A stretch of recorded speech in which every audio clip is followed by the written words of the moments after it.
Simula pa lang ng laro idol, GOAT mode na talaga si Lebron. Dito pa lang sa first possession nila, kahit na walang gaanong advantage ay ibinibigay talaga nila kay Lebron yung bola. And kung nakatuto kayo sa mga videos natin sa serye na ito, sinabi nga natin na dapat kapag ganito ay nananalo si Lebron kasi believer nga po tayo na kaya niyang i-take yung kahit sinong match-up dito sa Rockets. Ang maganda kay Lebron this game ay maaga pa lang, ini-impose na niya yung sarili niya at dinidikdik kagad tong Rockets tulad nung ginawa niya rito.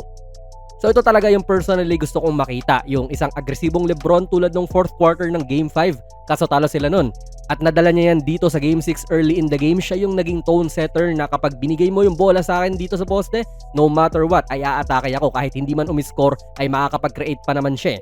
Pero nalusutan niya si Tari Eason sa pagkakataon na ito. So may horns action itong Lakers ngayon dito sa second quarter at yung point pa rin naman natin ay nang dikdik si Lebron. Pero appreciate na muna natin yung nangyari bago siya tumira.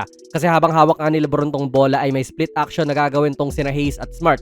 Dito makikita nating lalaruin niya yung screen para malaman kung ano ba ang gagawin ng depensa dyan. Kita natin na sumunod lang si Eason, sabay na natili sa loob si Alpi para maiwasan ang cut nga ni Marcus. Then ang naging effective dito ay habang nagsiscreenplay sa ibabaw si Jax at Lebron, busy po itong defender sa kanan na alalahanin sina Jake at Smart kasi baka play po ito sa kanila. Maganda yan idol dahil nababawasan yung help defense at may iba pa silang inaatupag ngayon. Successfully, nakapasok po si Lebron sa loob at dahil ayaw din pong mag-help ni Amen kasi si Kennard ang kanyang iniiwanan, naging fader na to kay Bron. Hindi ito yung best shot talaga if you ask me kasi contested na tira ito pero this is the playoffs naman eh. Kahit na gusto mo tumira ng layups or mga tres malamang hindi ibibigay ng depensa yon. Kaya importante yung ganito mga sariling sikap na tira ni Lebron. Paulit yung play idol kasi nakascore yung Lakers gamit yon at makikita natin na parang inoobserbahan talaga nila si Şengün at kung paano siya rumesponde sa ginagawa nilang action. Hindi na nilaro ni Smart yung screen pero ngayon ay binump niya si Alpi for some reason at kita natin na ayaw nga nila mag-switch. Sabay medyo na-delay pa nga si Şengün dyan nung time na niya para bumantay on the ball dahil sa on-ball screen ni Bron at Hayes nga. So yung simpleng pag-bump ni Smart doon naging importante para medyo mawala or ma-delay sa depensa si Alpi at ito yung unang tres ni Lebron this game. And kita rin natin yung respeto ng Rockets sa kanya kasi sa open floor talagang aatake to kung hindi mo tatapatan at pakikitaan ng bodies. Sinulubong na agad siya ni Eason, si Alpi nakadipa rin dyan sa kanang angulo ni Bron para yun nga hindi siya umatake sa kanan. That's why nag-proceed siya sa pag-back down kay Eason. Basically, iniwasan niya yung mabigat na depensa at nag-decide to go left. Dito talaga masasabi mong ini-impose niya yung sarili niya talaga at ayaw na mag-game 7. GOAT mode na rin. And pasensya na idol kung parang ang normal ko lang to sinasabi kasi imagine nyo, 41 na yung tao na to. Pero heto siya looking like parang 34 lang. Kung tutuusin, kahit anong gawin na dapat nito at this age ay nakakabilib pero parang nasanay na lang tayo sa greatness talaga niya na as if normal lang yung ganitong playing at the highest level pa rin kahit na pang-retiro na yung edad mo. Ang babata ng mga nasa lubong sa kanya mga nakapampers pa yung mga to nung rookie year ni Lebron pero ang bilis pa rin niya. Isipin mo yun?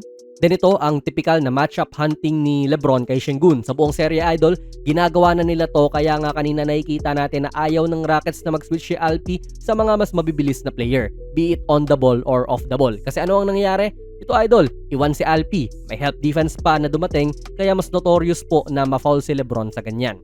At naging handa na lang din si Lebron sa kung ano man ang iba to ng Houston idol. Sinubukan naman nila ngayon na i-blitz o i-hard show si Lebron sa pick play. Isang way din to para hindi siya maka-atake kung saan agresibong sinasalubong siya ni Şengün. Pero parang machine na lang din kung basahin ni Lebron tong depensa kasi agaran niyang na-locate si Ayton na rolling na. Ang dami idol, marami pang mga magandang nangyari sa laro na ito pero like we said, bago pa magsimula yung serye, na if ever man mabuhat ni Lebron tong LA na makalampas sa first round, first time natin sasabihin na siya yung GOAT dito sa ating channel and he did exactly that. Kaya let me glaze Lebron sa video na ito mga idol. Hindi to magugustuhan ng iba pero kitang kita yung husay at galing nung mama na ito sa Game 6. Kitang kita sa kanya na locked in siya at sinampan niya ang kanyang kupunan sa kanyang mga balikat from the start. Nakita natin, this guy still has it.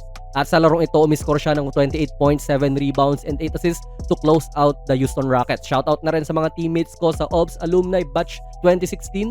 Wala pa kaming panalo, pero shoutout sa inyo. Kaya ano po masasabi niyo sa video natin ngayon mga idol? Ilagay niyo lang po ang inyong mga komento sa ating comment section. Kung nagustuhan niyo po ang ating video ay pakipindot na lang idol ng like button. Mag-subscribe ka na rin sa ating channel. And ako nga pala si Jonas PB and as always, hanggang sa muli.